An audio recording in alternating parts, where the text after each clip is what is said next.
commence en fait en Allemagne, envahie par l'armée soviétique, et des enfants allemands et leur maman sont vraiment réduits à la misère la plus totale, et quelques enfants, pour survivre et pour aider leur famille à survivre, ont en fait, et ça c'est un fait réel, quitté l'Allemagne pour aller chercher refuge en Lituanie.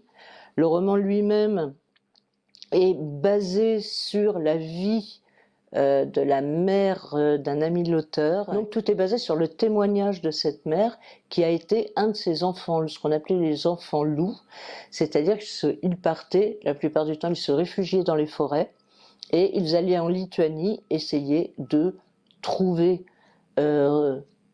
refuge et puis de survivre. Et il y a une ambiance très particulière qui est aussi empreinte, évidemment, je pense, tout un inconscient lituanien qui s'appuie sur la nature avec la présence de la forêt, la présence de la neige. Il y a des moments comme ça, blancs et froids, qui sont très beaux et qui reflètent, je pense, tout à fait bien ce qui s'est réellement passé.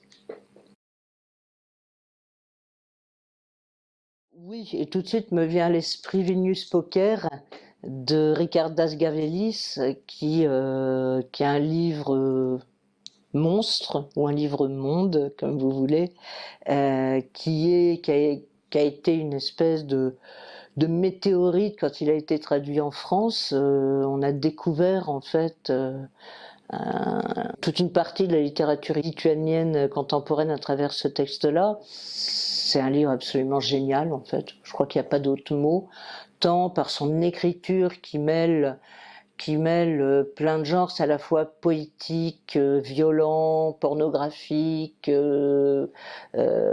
magique, enfin vous voyez, il y a plein d'apports.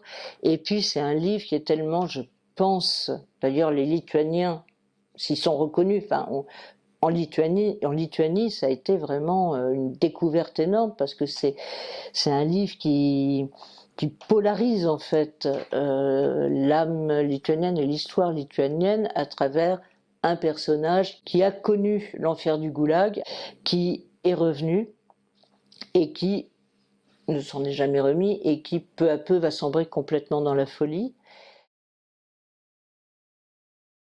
Déjà les lecteurs français en librairie connaissent très peu la littérature lituanienne. À Caen, on a une vue un petit peu particulière, puisque souvent le focus qui est fait au Festival des Boréales sur tel ou tel pays balte nous permet comme ça d'avoir des petites rencontres en fait que n'ont pas forcément des lecteurs français d'autres villes où il n'y a pas ce type d'actualité, de festival. Mais très souvent c'est aussi par nos conseils à nous que ça passe. Et on se rend compte déjà que les lecteurs connaissent très mal, et ça on ne peut pas leur en vouloir parce qu'il y a en fait trop peu de livres lituaniens traduits en français. La manière dont ils reçoivent le livre, c'est souvent un choc. Les romans s'appuient beaucoup sur une partie de l'histoire du pays. C'est une histoire récente, c'est quelque chose qui est encore très marqué. La littérature lituanienne, pour moi, est quelque chose de profondément envoûtant. Même si elle n'est pas légère, elle est sombre, mais elle est prenante. Souvent, les lecteurs français tombent sous cette emprise, on peut dire, ou sous ce charme, si on veut. Mais charme, c'est un peu doux comme mot. Je pense qu'il y a vraiment une emprise dans laquelle ils tombent, et ils tombent avec plaisir.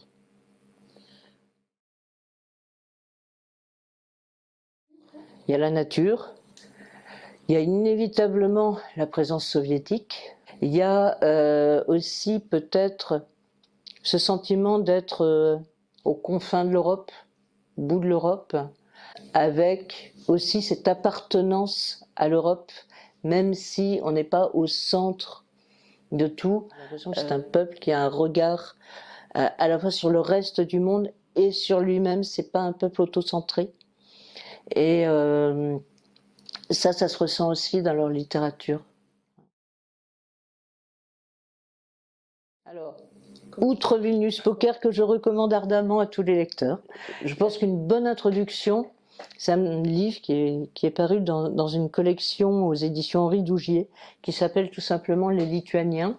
C'est une collection qui présente en fait des peuples d'une manière ouverte, objective, très contemporaine, et qui voit divers aspects de l'âme d'un peuple, et sans passer forcément par tout un aspect historique. On se situe vraiment dans un peuple aujourd'hui. En ce qui concerne l'Ode à la nature, je pense à un titre qui a été publié il y a peu de temps aux éditions du Soupirail, qui est un éditeur en plus normand qui fait un beau travail.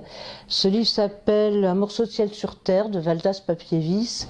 Il est un peu en dehors de ce que nous on attend, enfin de l'image qu'on a de la littérature lituanienne, dans le sens où ça se passe en France, puisque c'est l'histoire d'un homme qui va décider de quitter Paris et qui va partir en Provence et qui là va découvrir la nature. C'est vraiment une ode à la nature à travers le cheminement, la marche, la découverte de ce monde, et peut-être du coup faire une sorte d'introspection, de retour sur lui-même.